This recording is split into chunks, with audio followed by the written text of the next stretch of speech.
I've lived in Los Angeles, San Francisco. I've traveled. I've lived in Asia as well. Very briefly, I lived in Hong Kong. What I love more than anything is eating. Amen. Food is my passion. But I have an issue with food. A lot of us eat food for the sake because we're hungry, right? But food is more than just filling our hungry bellies. They're really for giving us nutrients, right? We agree on that. What is the point of eating something that gives you absolutely no nutrients or very little? Nutrients are for our eyes, our hair, our skin, right? To keep us healthy, keep us strong. But if we don't eat properly, nutrient-rich foods, then why are we chewing? Right? We're just chewing for the sake of chewing, and that sort of thing. That is why I got into food. Now, I have a non-profit company called Serenity Farms Foundation Ghana. You can look us up online, Serenity Farms Ghana. What we do is we train primarily young women, but we train everybody in sustainable food growing methods. So we train you how to take care of your soil, your seeds, water harvesting, how to get the most out of your land with no chemicals. I Awesome. fight every day with chemicals. And we can touch on that later if you want to know more about soil. But what I'm going to focus on today is seeds. Okay. I also run a consulting firm called Bissy Bees Soil and Composting Consulting. And I will come out to your land, your homestead, your back garden, and I'll help you with your soil. I'll help you make compost, teach you about the different ways to make compost so that you can get more out of your seeds. And I also facilitate conferences, workshops, that sort of thing. Okay. If you have any questions, just raise your hands, ask me. I'm happy to answer. And if I don't know the answer, I'll Do that find it out again. for you. But usually pretty okay. All right. You're very welcome. So as we know, well, if you don't know, there are three types of seeds that are on the market right now that you can buy. There's something known as GMO. I'm sure a lot of us have heard of GMO, whether it's good or bad, but I'll tell you about it more. There's hybrid seeds. Hybrid seeds are 70% of the seeds you'll buy in the market are hybrid seeds. And then there's heirloom seeds or indigenous seeds. Okay? And there is a difference between indigenous and heirloom, but and I'll get into that as well. And there's something known as open pollinated seeds. Okay? So there's open pollinated. So that's a different type of seed as well. We all understand that GMO means genetically modified organism, right? But do we know why it's bad? Can anyone tell me? Apart from the fact that we're all scared of GMO. Correct. GMO is designed. It's a pattern, right? Now, Oh, and I wanted to add to what he said yeah, because it's not natural, and also genetically modified also means that they take genes from another species and add it into the fruits or the vegetables, you know, and they modify it, right? And like, just say for instance, grapes, seedless grapes. How do they make seedless grapes? They take like fish eggs and insert it into the seed of the grape, and it produces grapes without seeds. So that's why we have seedless grapes. Am I correct about that? yes. Yes, ma'am. Yeah. So. So the, the, the problem with GMO seeds for me is that the earth that we live on, we are all connected.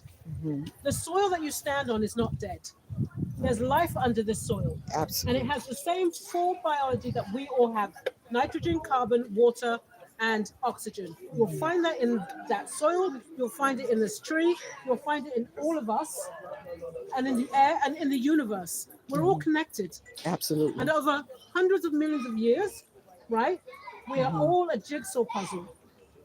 When you take a jigsaw piece, when you take it out, and in a lab, you mess with it because you want higher yields, because the world is starving, and they tell us that without higher yields, we can't feed the world. That's what I heard in the 1970s, and it's 2025, and we're still not feeding the world.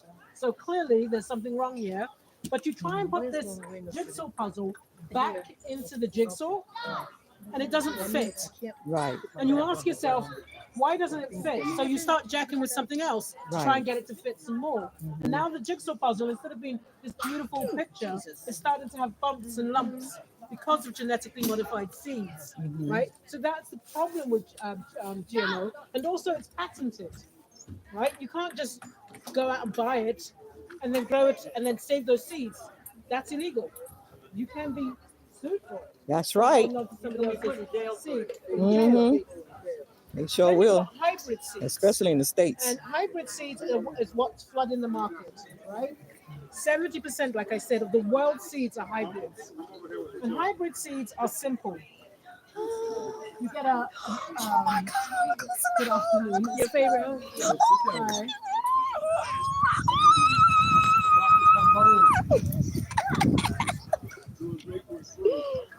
So you've got again, they'll tell you it's because they want to feed the world with cheaper seeds. So they'll give you hybrid seeds. But the problem with hybrid seeds is that the seeds inside of them are sterile. You cannot generate new tomatoes from a hybrid tomato. You can only do it once. Yeah. That's because they decided in Israel, which is where hybrid seeds came from originally, they decided for money, they wanted that tomato to last longer. They'll tell all of us it's because they want us to have more. But it's really always about money. It's always going to be about money. So you take the reddest looking tomato and one that's round. Everybody loves a red round tomato. So what they've done is taken the two seeds, crossed them to give you that perfect red round tomato that has a really nice long shelf life. As again, the problem is you can't take that seed out of there and grow another tomato. That's right. Suicide Now everyone's seed. like, well, what's the problem with that? If you have to keep going back to the source to buy new seeds, one day they will say to you, we're not going to sell you any more seeds. One day they'll say, the price for these seeds are now jacked up. What are we going to do as farmers? How are we going to get tomatoes? We're going to be held hostage. Okay? The other thing about hybrid seeds, apart from the fact that you cannot grow from them, if you do grow from a hybrid seed, it will look nothing like the parent seed, right? Nothing like it. I tried it with some bell peppers. I bought this beautiful red bell pepper here in Ghana, filled with seeds. I planted them all. Only one came up, and from this nice big red pepper, I got this tiny little green thing. Hey. One looking green, deformed. Yeah. A monster. So I would have to go back now and buy some new seeds, and you will have to keep doing that and keep doing that. Then you've got your heirloom, indigenous, or open pollinated seeds, right? These three are very important. They're the key to the survival of your children and their children's children. Is those three seeds, and I'll tell you why they're different names, but they're roughly the same. So open pollinated basically means a bee came along, a wasp, human being, took a male seed, the pollen, flew to a female seed, pollen, and impregnated it. That's an open pollinated seed. It's now fertilized and it will give you more fruit, give you more food naturally. Then you've got heirloom seeds, which were basically open pollinated, but they were saved. And then I gave some to my children, and my children kept some and they gave it to their children. So you follow along, it's heirloom, it's a heritage seed. An indigenous seed just means it's from here in Ghana, right? It's indigenous to here. Why are they important? Apart from the fact that these seeds will give you offspring, will bring back babies for you. Their DNA is encoded with here in Africa, here in Ghana. Awesome. That means that they're used to the diseases here. They're used to the weather and the water they need. When you buy hybrid seeds, you're going to need pesticides because in their DNA, it's not from here. They don't understand the soil here. They don't understand, right, the diseases here. So now you have to go out and buy pesticides. And now you have to go out and buy fertilizer. And I'll talk about why those are not necessary, because really this is about seed. So you want to buy something that it says heirloom seeds, indigenous seeds, your grandmother gives you some seeds, your neighbor gives you some seeds, right? Or open pollinated. Those are the only three you want to ever hear. That's it. Right. those seeds will give you the food in abundance for years and years and years to come. Right. And I always say to people, if you want to get 100% of what you've planted, you need to plant 130%. Exactly. You understand? Yes. Then you'll get 100% for yourself. Then you'll take 15%, and that's for your birds, your caterpillars. They're going to eat your food. That's why you need to plant more. They don't come to eat your food because they're bored. They're just part of the circle of life, right? They're there for a reason.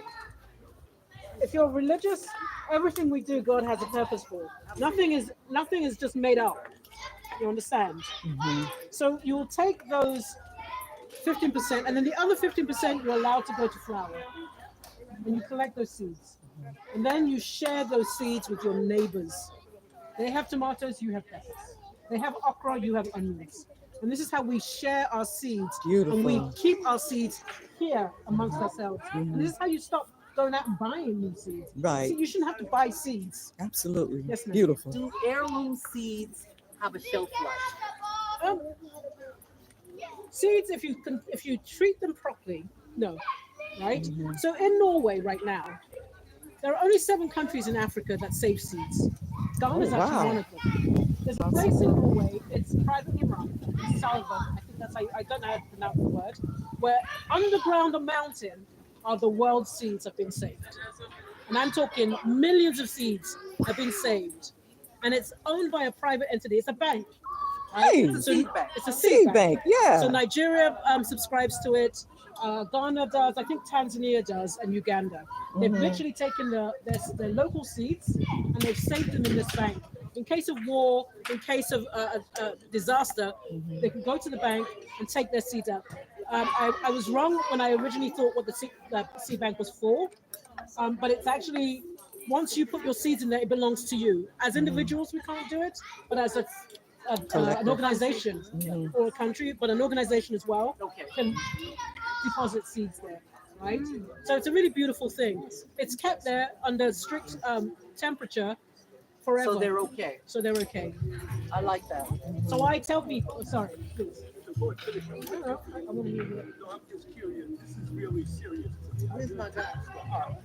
Because at different times, like in the past, I remember one video I saw where these white farmers in Nebraska, USA, were talking about how the government was giving them, I think, subsidies to destroy their crops, or destroy their food, and they concluded that there's a they believe that there's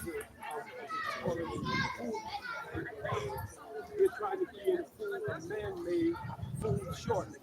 Yes. If that's true, all I'm saying, and so I've also saw information where, like there's a brother called Bishop Obi here in Africa, and he's trying to encourage African people to come together for development of our farming and food. And I'm saying this because that's another one of these sophisticated weapons they're using nowadays. Because more people would say still doing, but food shortage. Yes, absolutely. So the thing about seeds in Africa is 60% of our arable land in Africa, 60% has never been touched. We have the power in Africa to grow all the food that we need and still have some to export. Yes. Now, there's the reason why food is very important right now is that America are coming over here to grow food for America.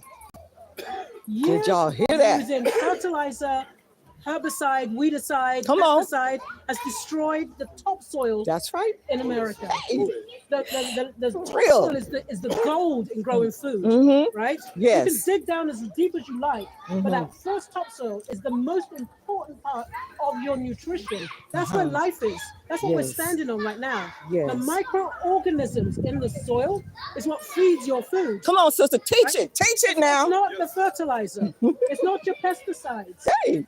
It's what's in your soil. What's in your soil? This tree right here, it takes the sun, right? The energy from the sun, photosynthesis, turns it into sugar. It keeps 50% of that sugar for itself, and then it sends the other 50% down into its roots. The bacteria and the organisms in the soil then go out for all the minerals, brings it back and gives it to the tree. It's a symbiotic relationship.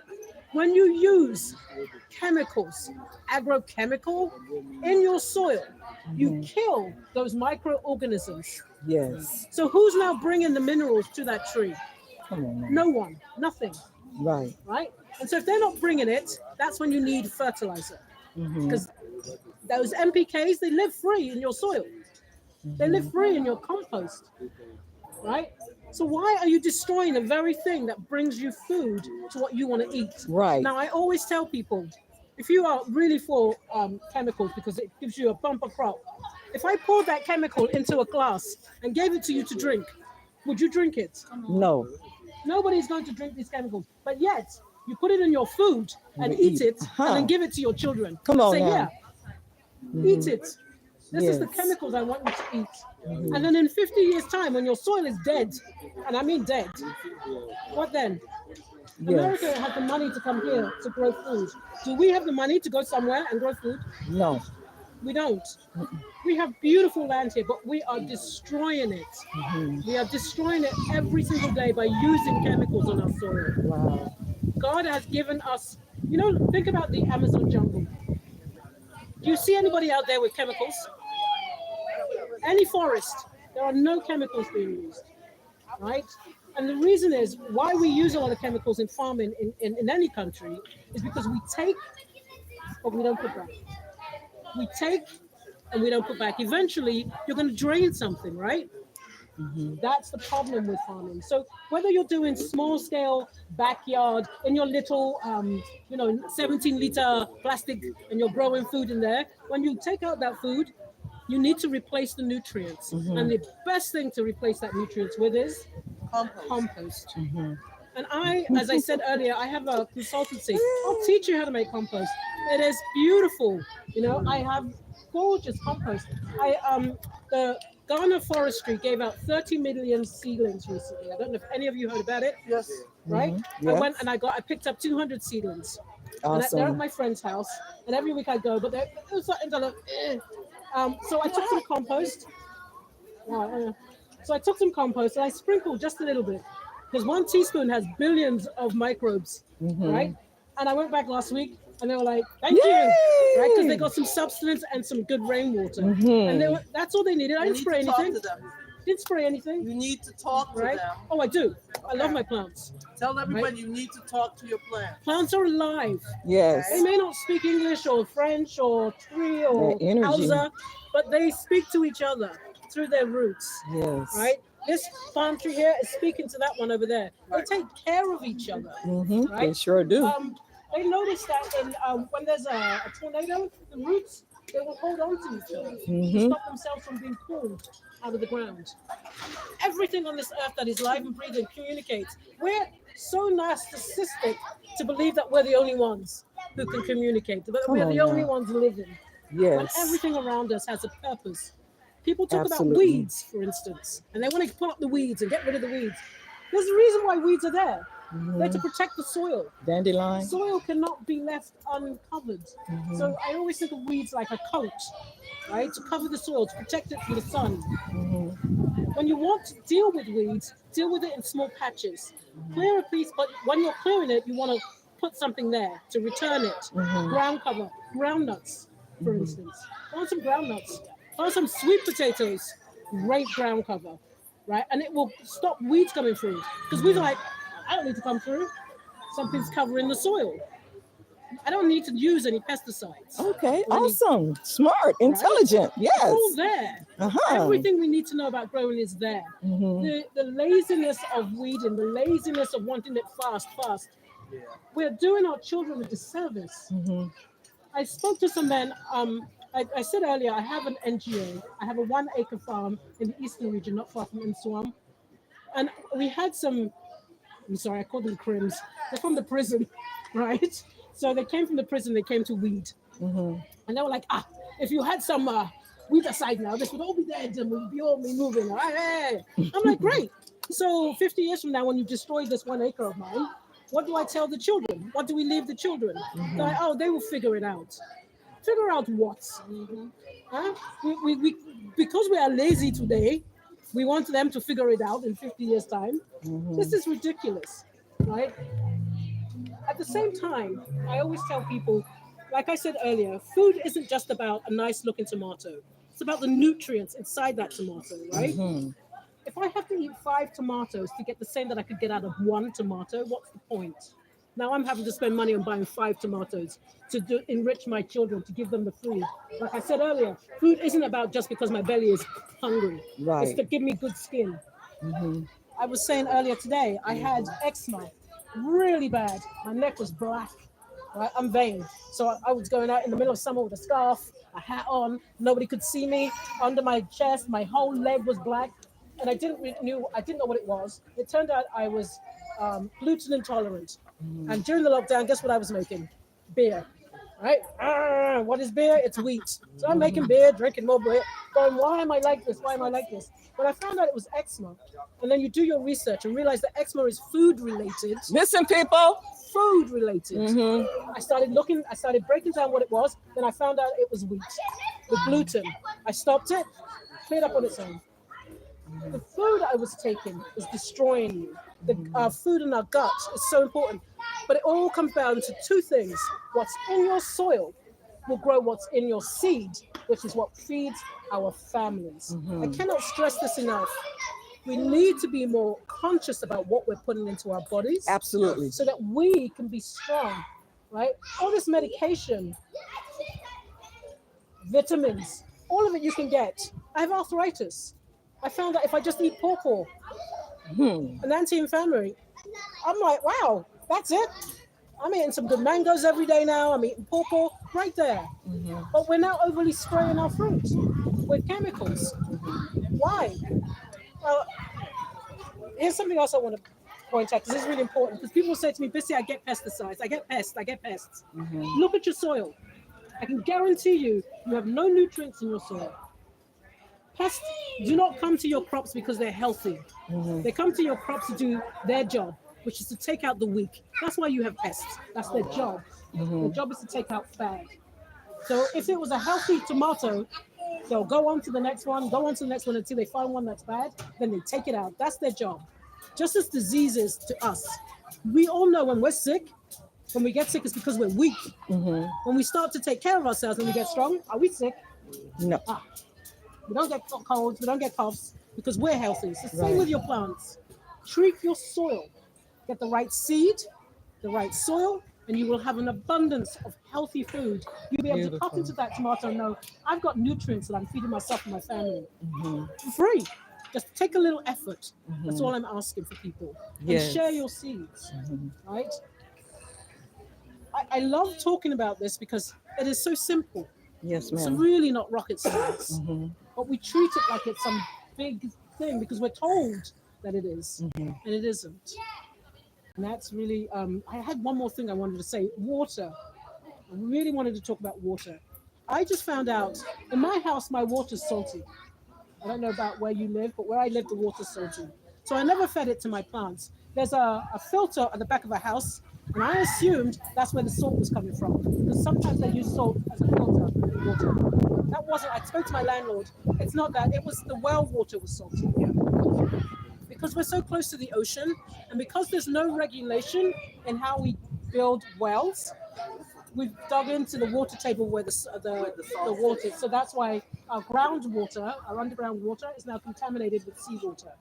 So keep that in mind when you're watering your plants, that you might be using salty water and your seeds will not germinate. Okay. Right? That's what I found out. So now what I do is like a mad woman, every time it rains, I'm out there with my buckets. My neighbors are like, what does she do? I'm out there collecting rainwater. Bucket. Barrel, girl. Go get your barrel. I need to get my barrels. So I collect water. But if you on your land and you have a hard time collecting water, but you've got your well, there's a simple way to filter the salt out through 3 things. You just need 3 things. You need pebbles, rocks, sand, clean sand, so you can clean it with just water, and charcoal. All right? You lay the bottom is charcoal, then the middle is sand, and then the top is the rocks, bigger ones than smaller ones. And as your water comes in, the rocks catch any of the large debris, and then it filters through the sand, which is where it catches more bacteria and stuff like that. And then the charcoal removes the salt. Awesome. And it lasts for about 5 years. You can use that barrel, and the water out of there is Beautiful. actually drinkable. You could just boil it and drink it if you felt more safe, but you can drink it. It's a natural filter system. Beautiful And I info. did it the other day, showing my neighbors. They were like, "No, you can't do this." So I took the dirty water, and within 10 minutes, it came out. It was clean, and they were very impressed. They were like, "Ah," I'm like, "Yeah." I don't know what to tell you. Awesome. Beautiful. It's very simple. Are there any questions? Yes, ma'am. I got 3 questions. Yes, please. All right, first Oh, question any is, question? she said questions with I us. said it with a question. So why you have to take all of it? I got Okay, here 3. go a debate. Uno, dos, tres. No, I'm just playing. So the first question is, first of all, thank you. Mwah. Amen. Like seriously. Awesome. Thank you. I I'm love over you here. so much. Yes. I'm wearing your Like clothing. for real. So some of us are, I call us urban farmers. I also have it on here where I work with people who don't have a lot of space, and you just, that's all you have is like your tea salt bucket, your whatever. Who cares? You can grow it. So when you were saying that bugs only come if the soil is not good, what can you, is there something natural that you can do about that? Like particularly tomatoes. We're very big on tomatoes in my house. But and it makes sense because the ants didn't attack everything. It only attacked like one tomato, but that's the one that came with the most whatever and one pepper plant, the little teeny tiny black one. So is there something natural to do to the soil without me destroying it, or is it like it's just bad soil? There's nothing I can do. No, you can either get some compost. I sell compost, but I don't have any more. I actually ran out.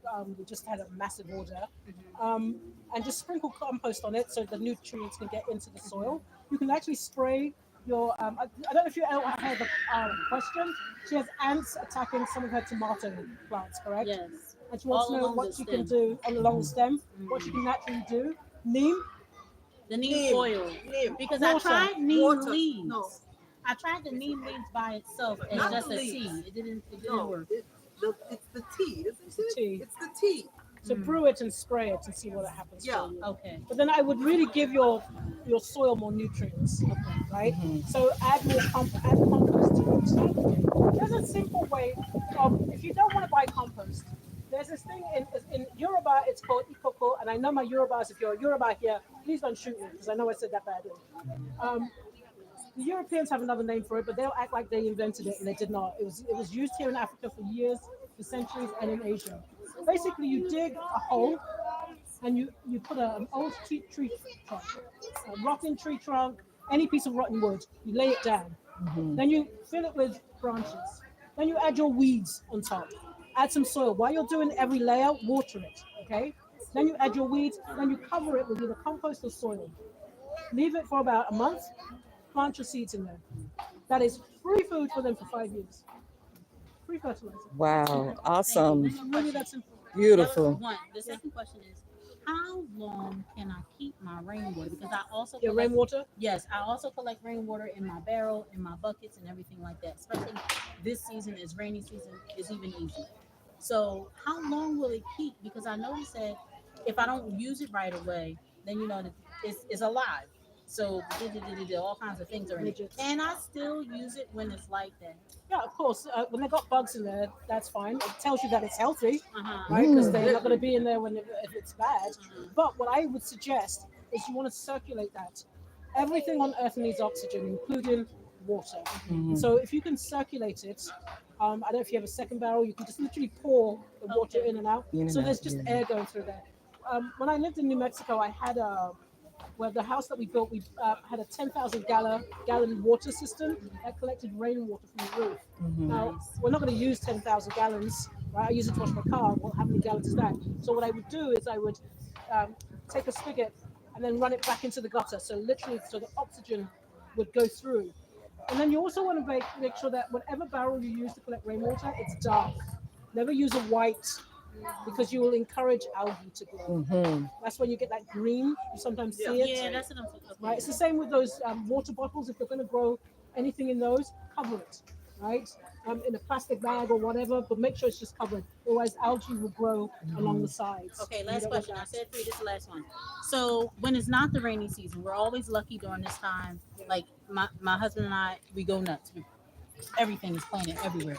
But when the rainy season is over and you want to use the water, and I'm very sure because I live over in an area that's not too far from the beach. So I've already had the soil tested. I know it's salty soil, so we have to use compost. First of all, is there something I shouldn't be putting in my compost? Like, you put your things in there. Is there something I shouldn't be putting in my compost? And the situation that you just said to filter the water, would it be better if I filter my normal water like that and then feed the plants from that? Um, you could if you want to, but I would do it because it's salty water. She's also asked me what you can and cannot put into compost, right? To compost. So I'll answer that as well. So yes, I would filter the water if you feel comfortable. Definitely filter the salty water, 100%. But the rainwater coming off your roof that you Oh, not collected, the rainwater. okay, good. Just the normal. If your normal one has salt, Uh, you mean from the tap? yeah, from the tap. I would filter that too. Okay. For sure. And is there anything I shouldn't be putting in my compost, like Yes. onion peels or something like No. that? Yes. Sorry. The things you shouldn't put in your compost pile is fats. You don't want to put animal fats. Right. You don't want to put animal skin. You don't want to put meat. Amen. Right. You don't want to put that because what you're inviting is rats, right, and critters. You don't want that in your house. Good to know. But all your vegetables, whether it's your onions, your yam peels, your cassava peel, any food that you're cooking, that you're in the kitchen chopping, what I used to do was I would chop, put it in a bucket, put it in my fridge. Right? I used to save it in my fridge. When I was ready to go out onto the land, then I would take it out and dump it on my compost pile. Right? But you have to remember, all that food is nitrogen. There are 4 things to make compost: carbon, nitrogen, water, and air. The same things that we have in our bodies that we're made of, right? Can you repeat that? Carbon, nitrogen, water, and air. Amen. That's what makes compost. That's also what's in us. It's in the tree, in the air. So you want 70% nitrogen and 30% carbon, 7 to 1. You'll get different ratios out there. I would play around with it. So if I had 2 buckets of cassava and my leaves and everything, I would use half a bucket of sawdust. Sawdust was my favorite thing to use. It broke down a lot faster and gave really rich compost.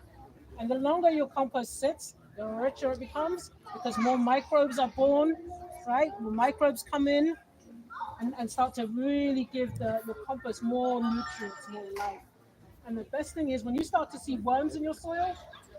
I was just getting to that. How come you wearing my clothes? You reading my mind?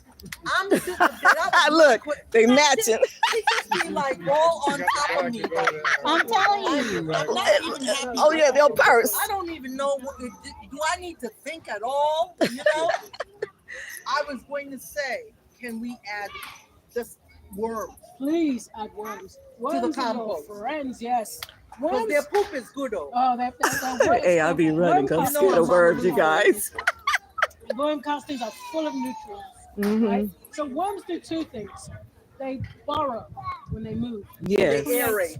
The air is coming Yeah. through. May I take it so? They create air sockets in your soil for free. Right? And then when they poop, their poop is nutritious. Really nutritious. You know what else is nutritious? What's that? Termite mounds. Hey. Termite mounds are packed with nutrients. You If talking you can, the yes, hills? they Yeah. are packed with Them nutrients. termite If you took that annuals. soil and added it to your soil, your plants would thank you for life. They Wow. are full of nutrients. Wonderful to know. The abandoned termite. Use it. Use it. I swear. Come and see some people now be chopping on Yeah. Very interesting, huh? God has given us everything. Yes. Don't run into the stores buying fertilizer and there's a termite mound right there and you're like, no, I need to go and buy and spend my money. Termite mounds. Mix it into your soil, your compost, and your plants will grow forever. Love you forever. nice earthworm. They call them earthworms. Okay. Yeah. Beautiful for your earth. Thank you so much. You're welcome. So one more thing, sorry.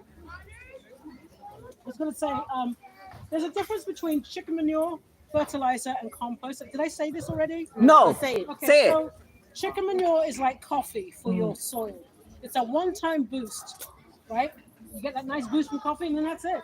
So you just got all this just sitting on your ground doing nothing. Once it's absorbed, that's it. Fertilizer is like a drug, right? It's like crack cocaine. That's all it is. And it doesn't feed the soil. It goes straight into the arm of the plant, and the plant's like, hey, I need more, I need more. Blood and I need more, transfusion. and I need more, and I need more. That's and then, Intravenously. because you're giving it all these drugs, that's when you need the pesticides. Because the pesticide, like, this isn't normal. This plant isn't healthy, right? It's just been given drugs after drugs. So now you need pesticides. So now you're spending money on NPKs and pesticides. Compost is like a cake, a well-made, like a, not cake, let's take fufu and light soup. Right? You wouldn't just eat fufu by itself. You want some nice light soup or nice okra soup. And that has all these flavors, complex flavors. That is compost, which seeps into the soil slowly. Nice rate. And the plants take it when they need it. They never overindulge. Wow. It's not like the the chicken manure. Oh, the boost. It's not like the crack. It's very gentle. You go ahead on now. Make it plain. Make it plain. It's very simple, very gentle. That's why I'm a 100% advocate for compost.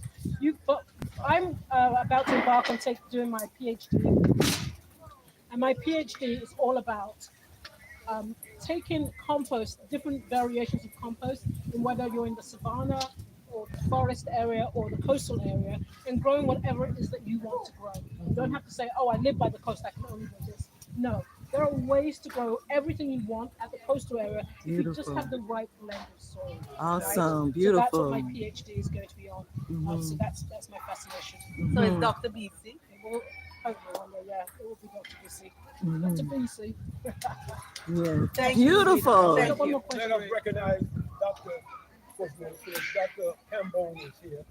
Nkabom Odupadeli, one of the premier professors in Kwame Nkrumah department on the university is here. Dr. Nkabom. Amen. I was here. Baudelaire Campbell. 18, and I used to come to the seminars that he would give on Thursday. You know, you want to give him a chance to say something.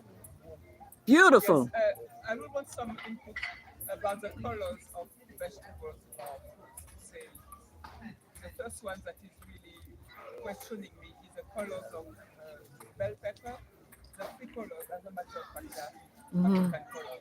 Are they got given became like that or So bell peppers start off green. They're always going to be green.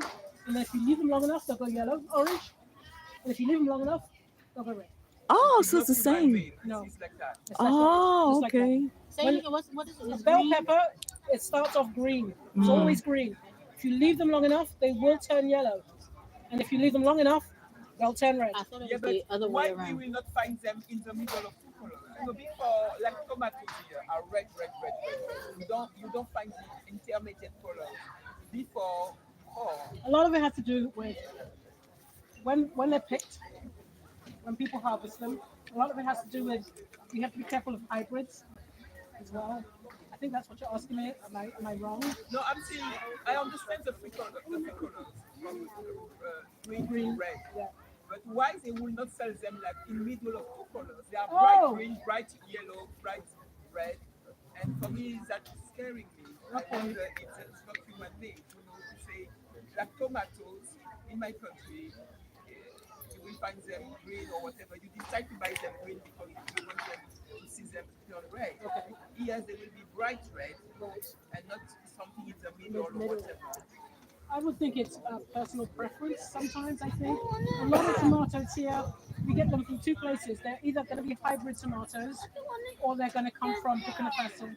We import a lot of tomatoes here. And by the time they get here, they'll be red. So there might have been, it's like the bananas I eat in the States, if they're from here, or pineapples, taste nothing like what they do here. Because when they're picked here, they're picked green. So they don't over-ripen by the time they get to their destination. By the time they get to the States, they're yellow, but they have not been left long enough to develop the sugars in them. So when I get them, they're disgusting. I mean, I can't believe the way the bananas tasted then. I cried. I was like, this is what they're supposed to taste like? Beautiful bananas. But that's why. You're very welcome. Any more questions? Yes, ma'am. When will you be doing the compost class? So what I do is usually somebody says, I've got 5 of my friends who want to learn about compost. Can you come out and talk? And then I do what that's what the workshops I do. So I can come out to wherever, right, within reason, right? Where are Um, you? I live here in Accra, but I mean when I say within reason, like if you say, oh, we're in Kumasi, that would be a challenge because I'd have to stay overnight, blah blah blah. But yeah, I'm free to come out. Please visit our website.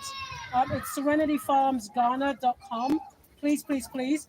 We're a training center Forgive for young me. women to learn about. Forgive me. Thank you. Forgive me. The So start again. Can you imagine? microphone. Start all over again. Oh, hello. It's because we had the children's story time, so I didn't want them to flash. We're about to finish. It doesn't matter. So, I don't know if this is working, but Serenity I don't Farms hear it. is about Don't mind it. we teach young women in Ghana how to do sustainable farming. Okay, the Beautiful. goal is to have 2 or 3 young ladies with us for about 3 months to do farming. She's gonna get angry with me. But we also invite people from the diaspora who want to come to Ghana and help with the project. So basically, we pair someone from the diaspora with a Ghanaian, and together we all learn about soil, water reclamation, seeds, how to build a house out of mud, fencing, everything it takes to run a farm. We also do chickens on the farm. So that's what Serenity Farms Ghana. So any support you can give us, we'd appreciate it. Beautiful. Awesome. Thank you. Would you mind sending that to me? Oh, absolutely. Thank you. If you guys, It's anybody live else now. here that has any wisdom on the topic, feel free to share, because the whole point of this platform is for us to engage with wisdom as well. Oh, please, I'm very shy. Well, I'm very shy. If you have any wisdom on the topic, you can also share. If you don't have a wisdom like me, you can ask questions. So we're just going to take about 3 minutes. If anybody else wants to contribute any wisdom that they have on the topic, or an extension of the knowledge that's being shared here, please feel free to do that. I hope you've all greeted yourselves and know yourselves. If not, we'll be doing a round 2 of that. And if you have any questions, you can also ask. Please. All right. So that's it for now. And then performances and the next of the things that are happening are still ongoing. So yes. Yes. All right. All right. So I'll make a contribution. Sister. I'll make a contribution. Yes. The mic is not working well. I don't know why. Okay. I'll just project. So one thing. Big loud voice, as they used to tell us. So a few years ago, this is probably like around 2016, 2017, there was an invitation to go to, at that time, Golden Tulip, which is now Lancaster. And the head of my department, that's African Studies, wasn't able to go. So she asked me to go in her place. And it was about trademark, right? You know, how you can do trademark, patent, copyright, all these different things. But they were using that as a front for GMOs. So basically, they were trying to get all of the professors, the thinkers, scholars, specifically in agriculture, but just in general, because they know African studies. We're out in the field, we interact, we do research and so forth. But basically, they got all of these stakeholders and they wine them and dine them at this Golden Tulip. All right. And it was as a means in order to get them to sign on with the GMOs and saying, the benefit to you is, imagine you come up with a new hybrid, or imagine you do this, imagine now you can trademark it and you can get money from it and so forth and so on. So I actually took a recording of it because Food Sovereignty Ghana, I'm sure you're aware of it, Kwekwa Bathur is affiliated with it. I recorded the discussion and I sent it to him, and I was like, this is what's going on. This is the reason why you don't get an outcry from Crackademia, is because they've all been bought off. Yes. You have the companies who use the guise of you can trademark, you can copyright, it's your intellectual property. And they came with this whole intellectual property argument. And then before you know it, if you don't know better, before you know it, you're signing on to your children's death warrant. Yes, So I that's just true. wanted to give that in terms of the reason why there's this proliferation of GMOs that isn't the outcry from those who may be able to do the research, is because most of them have been already bought off. Mhm. That may not be a surprise, right? That's why I call it academia. Mhm. Now, beyond that, I have about an acre and some change in Ekrapimongpo, immediately behind my house. So we do our own composting. We have liquid fertilizer, basically the compost. What doesn't go into the compost pile goes into the liquid fertilizer, and we have neem oil. I'll come to that. But essentially, we have young brothers from the community who are hired. It's very difficult for them to conceive of anything other than NPK. Yep. It's very so like the compost pile would be overgrown and all types of things are growing in there. I said this is the most fertile soil we have on the land, because the mango seeds will go in there. Sometimes tomato seeds will go in there. I'm like, we have a whole farm just on the compost pile, but they leave it there because they don't understand conceptually what this is. If it's not weedicide, if it's not pesticide, if it's not fertilizer, if it's not whatever, they have a very hard time. And what's ironic is that this science comes from our own ancestors, Yes. but it shows you how much they've been divorced from the knowledge of their own ancestors, because you'll see them out there with the backpacks on, and they're The spraying chemicals. everything that you can imagine. They're doing it without any type of cover on their Hey. mouth. They don't realize My that this Lord. is the poison and toxin. They'll die, they'll get sick, they'll get whatever, Mhm. and they say, "Oh, if you're by four, that this is someone in my household who put something on me," when really it's the Wow. fact that on the thing itself, it says that you have to put on a mask, you have to cover your entire body. Mhm. They're out there with shorts, with some chalawate, and everything uncovered, and they're spraying it over everything. So this has an impact on them as farmers, and they don't understand because I had a young brother from the community who was helping, and he would always get sick. Oh, I need to go to a pharmacy. Oh, like it's whatever it is. And I'm like, you're doing this, and they had this thing, Dursban. So they do this to treat wood, right? So it's like against termites. And they say, oh, what we need to do before we deal with this bamboo, we need to soak it, in this Dursban.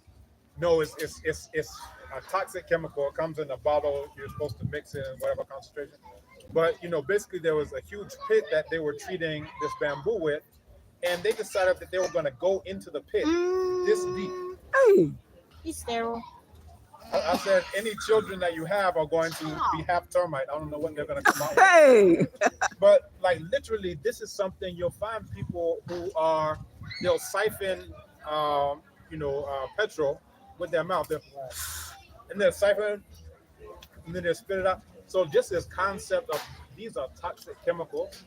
So this is what needs to basically. So I've been trying to sensitize them about the compost, the liquid fertilizer that's natural on the one side, because it's about one, how do you get healthy inputs, but then also about removing the toxic, inputs as well that go into the soil. So we started using neem oil with black soap as an emulsifier, and then with water, there's a specific concentration that you use. But for them, it was very difficult because you have to do it. You have to apply it in the morning, and then again in the evening. If you do it in the middle of the daytime, it burns off. So you have to do it in the morning where it's going to have an effect, and then again in the evening. But these are the things that, basically it requires a sensitization campaign. If you have others who you're working with at your thoughts in the Eastern region, that basically you're re-educating them on things that our ancestors knew. And I'll close on this point, that there's a documentary, we'll probably show it on my site, Abibitumi. We showed it for the film series. You may have even been at that one. But it was called The Man Who Stopped the Desert. This is about a man named Yakuba Sawadogo in Burkina Faso. And the desert, of course, this was part of Nana Thomas Sankaра's plan, is to do this Great Green Wall and prevent the encroachment of the desert. It's been taken up again under President Ibrahim Traore. But basically, they had these methods of planting where they were able to make the most of the little rainfall that they get in the Sahel. And basically, they would do essentially a bowl in the soil. They'll put the manure in there, and anytime it rains, rather than just going off the topsoil and then going down into gutters, because you have these bowls and then you put the seed right there in the middle, it's able to retain as much moisture, the maximum moisture possible, And he did this, and he changed the entire ecosystem, the microclimate there. Another swales. Is that? Are they called swales? I'm not sure what the name was. I think they even used the name in More, but I will have to look at it again. But they did that there. There's another documentary called Mully, where they did the same thing. They had a complete dry climate, but they were able to, once you change that microclimate, it becomes like a runaway feature, just like, you can have runaway climate, change and so forth, that once you're able to change that microclimate, now it reinforces itself because now there's more moisture in the air from the plants breathing. It creates more clouds. Now you get more rainfall, and then it's a chain reaction on the good side. So I just wanted to contribute those few thoughts to the conversation. Awesome. Beautiful, beautiful. I want to share something too. Okay, so You're gonna have to speak up louder. You gotta quiet. okay, I want to speak about the manure thing. Usually back in the days, we used to we have a lot of cattle. So before the rainy season, we let the cow graze on the land. We use their dump. Okay, so sometimes we go to where they sleep, pick up the dumps and spread it on the land. But then I didn't know what we were doing. Not knowing that was a form of manure in fixing the fertilizer into the soil. Okay. So when we have let's say pests on the crops, back we used to grow corn, maize, legumes and stuff in the north. So we pick up the cow dung, make water out of it, and then sprinkle on the plants, and then those pests goes away. They don't eat the crops anymore. So that was how we were controlling our pests. Okay. So sometimes we used to burn the land, and it depends on why and when. Okay, depending on the type of crop that we want to grow, we go way far away from our land and then go pick up maybe some crops, some trees. We cut them and then come and burn it on the land. I didn't even know what we were doing, but it was actually like working on the land, how the land should regain its strength. Okay, so we pick up trees like mahogany, we pick up these ones, we pick up marigolds. Marigolds sometimes we plant them in like when we plant tomatoes. We plant them among the tomatoes so that I think the pests don't like it. Yeah, So when we plant it, yeah, so they don't show up. Instead of buying with these size and pesticide, we put those. We plant some. the Other knowledge plants is always there. What's happened is we've had Europeans come here, Americans, go to an NGO, gather the chiefs, sit down, and tell us to buy pesticides, tell us to buy weedicides. That's the best way to plant. And we've listened to them, and we're forgetting the old ways of farming. That is wrong. That is very wrong. We didn't know where I'm from. We didn't even know anything about fertilizer. But then everything that we were doing was natural. So when let's say we want to plant sweet potato, most of the times we go pick up beans. After growing the beans, the residue we come and burn it on the land. So when you go to the water routine right now, some other lands that they are ready to create mounds for maybe yam. Now the yam season is already done. They're already planting the yams. We burn the land. Okay, but people will say that is not good. It's a lie.